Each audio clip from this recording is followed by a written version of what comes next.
Salut, je suis Pablo Ral et bienvenue sur la chaîne YouTube de Global Skimo.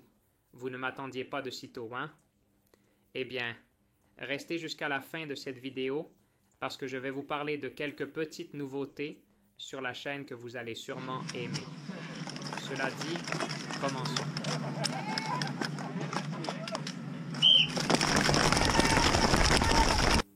Aujourd'hui, je vous présente ma participation au championnat d'Autriche et d'Allemagne dans la discipline du sprint. C'est bien, c'est une discipline de ski alpinisme qui est très spectaculaire avec beaucoup de public car c'est un parcours très court qui se fait en seulement entre 3 et 4 minutes. Eh ben, ce n'est même pas 100 mètres positifs et ensuite négatifs, c'est une montée et une descente avec plusieurs transitions entre les deux. C'est vraiment amusant. Et ben pour ceux qui ne connaissent pas, avec cette vidéo, vous allez voir en quoi cela consiste. Et pour ceux qui le connaissent, vous allez me voir en train de concourir contre certains des meilleurs au monde, car dans ce sprint, il y en avait comme Daniel Schub, qui est celui qui a finalement gagné le sprint, que bon, c'est lui qui a gagné lors de l'épreuve de la Coupe du Monde en Chine dans le sprint, et aussi dans le sprint ici à Bischofshofen, en début de saison, il est arrivé en finale. Donc, on parle de l'un des meilleurs sprinteurs du monde. Et j'ai dû faire plusieurs tours contre lui. Alors, bon, les sprints ont un peu le système de l'athlétisme, dans le sens où il y a plusieurs tours, et les meilleurs de chaque tour passent au suivant, jusqu'à ce qu'on atteigne la finale. Je vous explique un peu en quoi ça consiste, pendant qu'on insère des images et tout. La première chose est une épreuve de qualification, où nous partons individuellement et nous sommes chronométrés, puis avec ce tableau de temps, les quarts de finale s'ajustent en conséquence. Que les meilleurs ne tombent pas dans le même tour ou selon les horaires, donc ils les placent. Et bien dans ce premier tour qualificatif, il y a des gens qui se réservent plus, il y a des gens qui se donnent à fond. Moi j'aime bien normalement me donner à fond, faire un sprint, et après la manche qualificative, imaginez que vous êtes éliminé, et bien la sensation que vous avez si vous n'avez pas donné votre 100% dans la manche qualificative et que vous ne passez pas, c'est une très mauvaise sensation. Donc j'aime ça. Me pousser, et si je suis éliminé, et bien que ce soit parce que les autres ont fait mieux. Et puis en plus le fait de se serrer, tu prends le rythme du sprint pour ensuite la ronde. Savoir si tu peux pousser tout le temps ou si tu dois te réserver un peu. Ça sert un peu d'entraînement, même si ça fatigue un peu par rapport à ceux qui ne se sont pas poussés. Mais bon, comme il y a du temps entre chaque manche, en principe, je recommande que vous poussiez aussi lors des qualifications. Et bien, après cette manche de qualificative, je vais regarder les tableaux pour voir le temps que j'ai fait et dans quelle manche je suis et tout ça. Et je vois que j'ai fait le 9e meilleur temps. Donc bon, c'est déjà quelque chose qui te donne une certaine assurance pour penser à pouvoir passer au tour suivant. Non, après les quarts de finale, viendraient donc les demi-finales. Et en quart de finale, il y a généralement 5 tours. Eh bien, je suis tombé au 5e tour et j'ai vu mon nom juste à côté de celui de Daniel Schub. Donc, dès les quarts, j'ai dû l'affronter. Comme je vous le disais, le tour suivant, après le 4e, est la demi-finale. Et il y a 2 demi-finales de 6 personnes, donc au total 12 passes. Et en quart de finale, il y en a 5, comme je l'ai dit, donc les 2 meilleurs de chaque tour passent, ce qui fait 10. Et ensuite, les 2 dernières places sont pour les 2 meilleurs 3e. Donc, parmi les 5 3e, ceux qui ont eu le meilleur temps de qualification passent. Donc, pour atteindre la demi-finale, je devais m'assurer de finir premier ou 2e. Et j'étais avec Daniel Schub, donc en gros, je devais me battre pour la 2e place. Eh bien, le départ a été donné. Daniel Schub est parti devant et nous avons essayé de le suivre.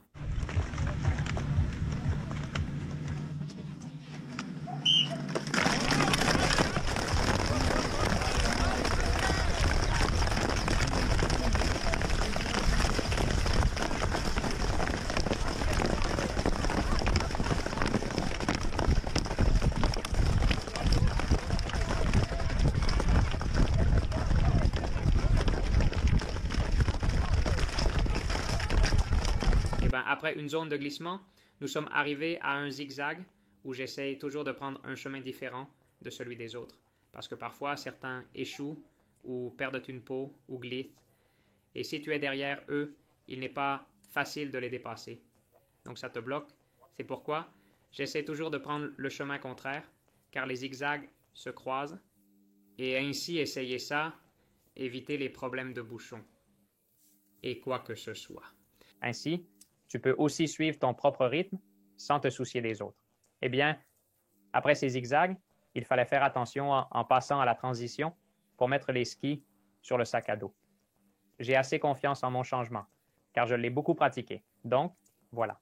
Je me suis placé devant tout le monde lors de la transition, comme je vous recommande toujours de faire. J'ai fait le changement rapidement et je suis passé à la 3e place avec la 4e place. Nous sommes presque arrivés en même temps. Je suis directement passé à la 2e place. Mais bon, juste en sortant du changement, je trouve le phare de derrière illuminant mon ombre. Du coup, rien, on a eu une course aussi amusante pendant la course. Il a accéléré au début.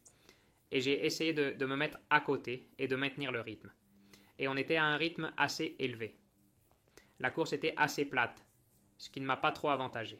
Et ben voilà, il tenait le rythme. Et dans la dernière partie de la marche, il a un peu ralenti. Et j'ai essayé d'accélérer pour le distancer. Et ben là aussi, il y avait une partie plus pentue où j'ai pu gagner quelques mètres. Je suis arrivé à la transition pour mettre les skis. Je l'ai aussi fait aussi vite que possible. Et il restait la dernière partie que j'ai aussi laissée de focus avant de retirer les pots. À ce moment-là, je n'avais plus de force, c'est-à-dire j'étais complètement épuisé par la montée. Mais bon, les 8 secondes que j'ai prises pour faire la transition ont été comme une petite récupération pour pouvoir me resserrer. Et ça, les quelques forces même qu'il me restait, eh bien, je les ai mises là. Essayez de creuser un petit écart, car ici, avec les Autrichiens, dans les descentes, on ne peut pas se permettre de baisser la garde, sinon ils te laissent sur place. C'était le moment de changer de pot, et comme dans la dernière vidéo que j'ai mis en ligne, j'ai fait des changements rapides en enlevant les 2 pots en même temps. Et puis je suis descendu la pente. Comme il faisait nuit, il était un peu difficile de voir certains bâtons jusqu'à ce qu'ils se rapprochent, mais ce n'était pas trop dur. Eh bien, pour finir la descente, il y a un virage en fer à cheval et une entrée en glissade. J'arrivais à ce virage en fer à cheval avec pas mal de vitesse et j'ai regardé derrière pour voir l'avance que j'avais sur le 3e. J'ai vu que j'avais une petite marge, alors j'ai décidé de la glisser un peu et ne pas prendre de risques, car on arrive là sans jambes, avec le pouls très élevé, et il est très facile d'avoir une chute bête. Et rien, le skater, enfin bref, voilà. J'ai donné tout ce qui me restait, et nous sommes arrivés à la fin avec une marge de 2 secondes. Le 3e et moi, donc bon, après cette manche ayant tout donné, j'ai réussi à passer en demi-finale. Et bon, c'était mon premier sprint en tant qu'absolu. Donc simplement ça le fait d'être en demi-finale était déjà un assez grand accomplissement. Eh bien, je regarde encore la table des demi-finales pour voir contre qui je devais jouer. Et effectivement, je devais encore jouer contre Daniel Schack. Et maintenant, ce n'était plus seulement Daniel Suk, mais aussi un Allemand de la Coupe du Monde, un Autrichien, qui, dans les individuels et les verticales que nous avions faites, m'avait battu à plate couture. Bref, des gens très forts et de très haut niveau. Et puis, il y avait moi, la promesse de première année. Ici, ça semblait déjà assez difficile d'atteindre la finale, mais bon, dans un sprint, on ne sait jamais, et il faut être là à se battre, parce qu'on ne sait jamais ce qui peut arriver. Nous nous sommes placés sur la ligne de départ, et quand nous avons eu l'indication, nous sommes partis. C'était super rapide. Mais les gens couraient comme des fous. Il y en a un qui a fait un plongeon. Ses skis ont volé et il a fait une chute spectaculaire. Nous continuons à avancer et à l'entrée des États, un autre a aussi eu un problème. Comme si son ski s'était coincé ou si sa peau était sortie. Je ne sais pas très bien ce qui lui est arrivé. J'ai aussi causé un petit bouchon. Le fait est que, sans presque le savoir, je me suis retrouvé 4e là, un moment, et je ne le croyais pas. Eh bien, j'ai continué à pousser dans les zigzags, Mais il y a eu un moment où j'ai dit, bon, si ça continue comme ça, je ne finirai pas le sprint. Alors j'ai ralenti un peu. Et donc j'ai mis ça dans mon sac à dos. Et j'ai essayé de le faire à nouveau rapidement. Et là, il m'avait déjà rattrapé. Celui qui avait eu le problème avec le ski au début de la Z et à la sortie du changement, que nous sommes sortis en même temps, a commencé à appuyer d'une manière incroyable, a commencé à ouvrir, et je pense qu'à la fin, il est entré en finale, et moi là, j'étais déjà dans une position que j'avais les positions pour me qualifier pour la finale et pour le petit jeu, mais bon, il faut toujours essayer de continuer à pousser, car dans un sprint, on ne sait jamais.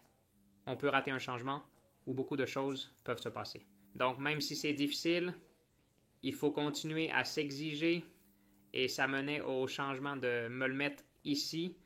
Les gens sortaient à déjà... J'ai trouvé le dernier tronçon très long, mais j'ai essayé de continuer à me pousser.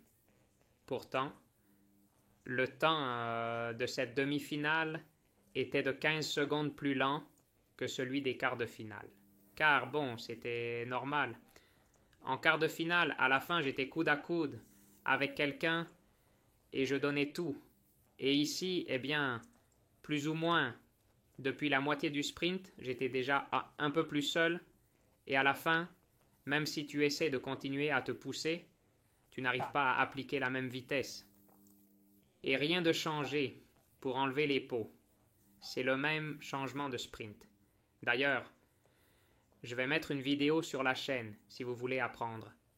Et voilà, la descente était assurée, sans personne pour me dépasser par derrière et personne devant moi, de près, et voilà. Et franchir la ligne d'arrivée, très fier de ma participation.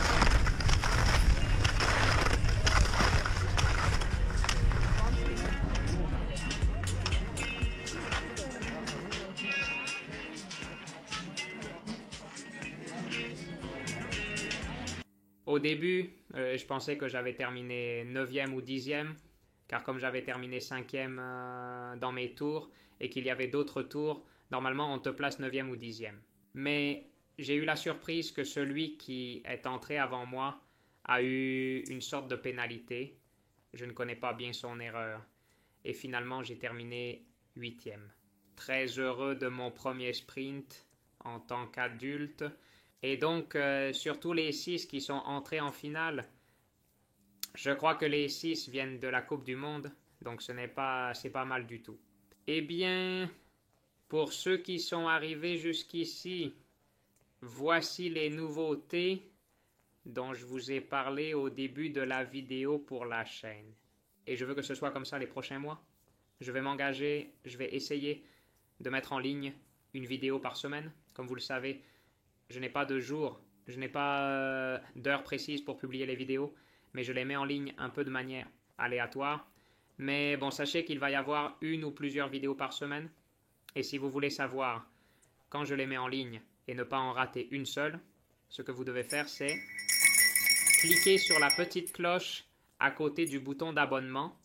Et comme ça, YouTube vous notifiera quand je publierai une vidéo et vous pourrez la voir en premier. Merci beaucoup à tous ceux qui soutiennent de la chaîne avec vos commentaires, vos likes, en partageant les vidéos. Vous me donnez beaucoup de soutien. Et c'est un peu ma façon de vous rendre ce soutien avec plus de vidéos pendant ce mois. Nous verrons comment cela fonctionne. Si nous continuons à atteindre plus de gens, si plus de gens continuent de s'abonner, et surtout si nous continuons tous à apprendre et à profiter de ce sport que nous aimons tant. Comme je l'ai dit, laissez un like pour mes sprints.